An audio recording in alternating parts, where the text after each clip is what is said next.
I'm Eleanor, sitting in my small, sparsely furnished apartment near the lake.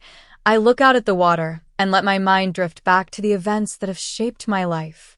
It all seems like a distant nightmare now, but the impact of those experiences still lingers. I remember that fateful taxi ride like it was yesterday. The snow was coming down in thick, relentless sheets, blurring the city into a white and red haze of brake lights. I was driving my taxi, trying to navigate the snow-bound streets of Cleveland. The traffic was at a standstill, and I was just waiting for the next fare.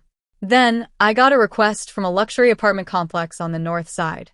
I adjusted my mirrors and followed the navigation, completely unaware that this ride would shatter the fragile balance I'd managed to build after the collapse of my former life. When the rear door of my taxi opened, I recognized the voice immediately. "Let's go. We're already late." It was Henry, my ex-husband, and beside him was Lily, the woman he'd chosen over me. They settled into the back seat, as if the car was just another part of their world, completely oblivious to the storm of emotions raging inside me. As I drove, their conversation cut through the quiet like a knife. They were discussing a business deal, and it was clear that it involved fraud and bribery. Henry was talking about locking in 60% of a deal with a shadowy financier named Mr. Blackwood if he delivered on his end. Lily laughed and said that 60% was more than enough, especially once the paperwork disappeared. My fingers tightened on the steering wheel as I listened. I realized that the man I'd once loved and trusted was involved in something deeply corrupt. Each word they spoke peeled away another layer of the person I thought he was, revealing a cold and calculating man beneath. Suddenly, a horn blared as traffic ahead slowed. I reacted a beat too late, lost in the shock of what I was hearing. The taxi swerved slightly, and Lily shouted, "Watch the road." I quickly corrected the car, but Henry snapped at me. "Are you asleep up there? Do you have any idea how dangerous that was?" I apologized, keeping my gaze fixed ahead, determined not to let them see the turmoil inside me. As Lily shifted in her seat, something small slipped from her purse and clattered onto the floor. They didn't notice, but I did. It was a USB drive. When they finally got out of the taxi, I waited until they were gone and then retrieved the drive. It was unmarked, but I knew it held the key to their illegal activities. That night, back in my apartment, I tried to open the USB, but it was encrypted. I knew I couldn't just ignore what I'd heard and what I had in my hands. So I decided to take it to someone who might be able to help. I remembered a young mechanic named Owen I'd met at a local auto repair shop. A few days before, my taxi's tire had gone flat and he'd fixed it for me. He seemed knowledgeable and trustworthy, so I decided to ask him if he could help me access the contents of a USB. I drove to the garage and found Owen.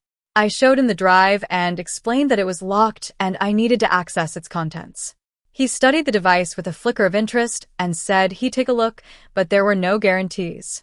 Over the next few days, I waited anxiously for his call. Part of me hoped he wouldn't be able to crack the encryption, but another part knew that I needed to expose the truth.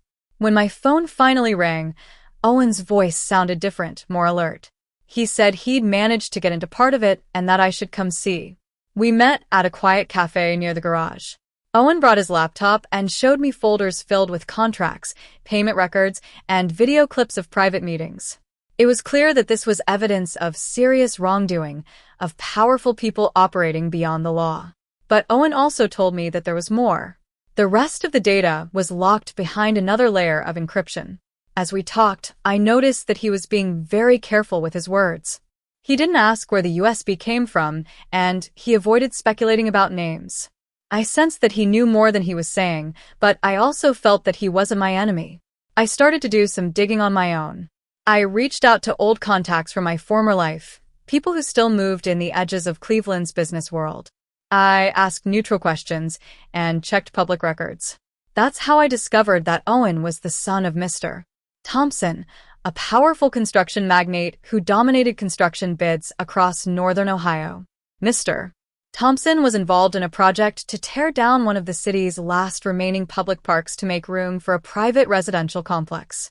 The proposal had sparked protests, but money and influence had silenced the opposition.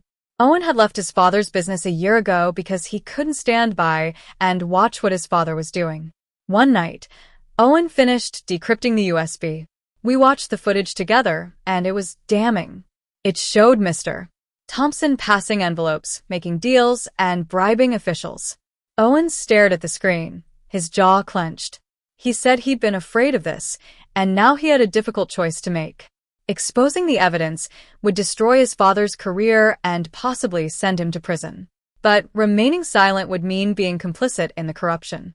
I told him I wouldn't push him. This was his decision, and I believed that rushing it would be a mistake. But things were about to get worse. The atmosphere at the taxi company changed. Drivers were speaking in lower voices, and conversations stopped when supervisors walked by. One day, the owner, Mr. Harris, summoned me to his office.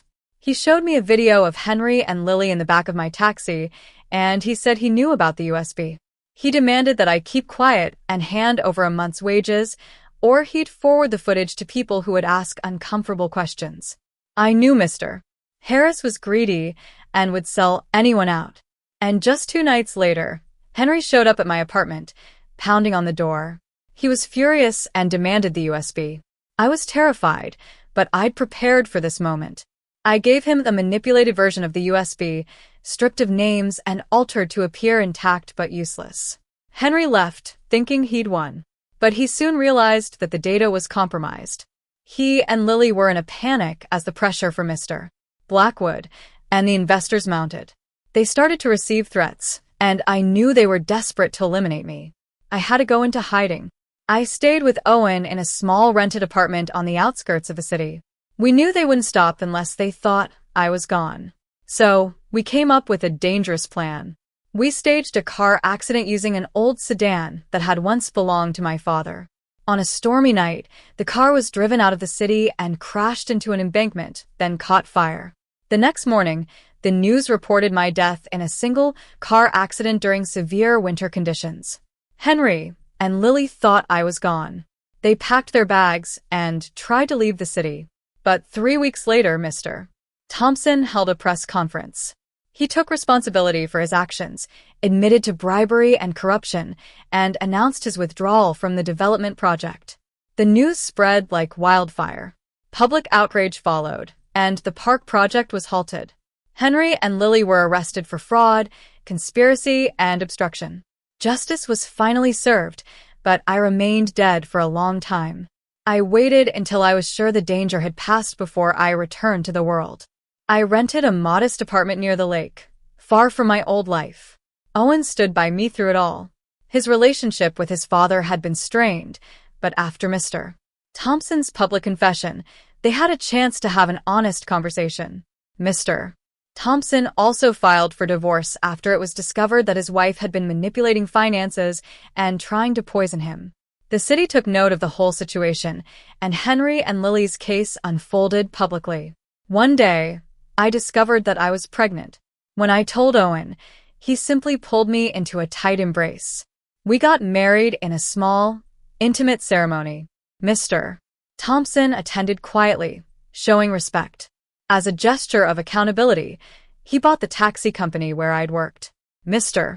Harris had been exposed for his blackmail and illegal surveillance, and his license was revoked. The company was transferred into my name. I took on the responsibility with determination. I changed the company's policies, replacing secrecy with transparency. Drivers were treated as professionals, and trust became the foundation of the business.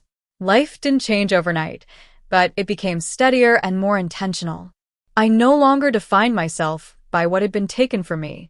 Instead, I focused on what remained and what I chose to build. I learned that justice doesn't always arrive with a bang. Sometimes, it unfolds quietly, in documents and courtrooms. And the strength that comes from survival is not about hardening your heart, but about sharpening your clarity. As I sit here by the lake, I often reflect on the moments when restraint and patience protected me more than confrontation ever could. I hope that my story can inspire others to think about the times when silence shielded them and when patience changed the outcome of their lives.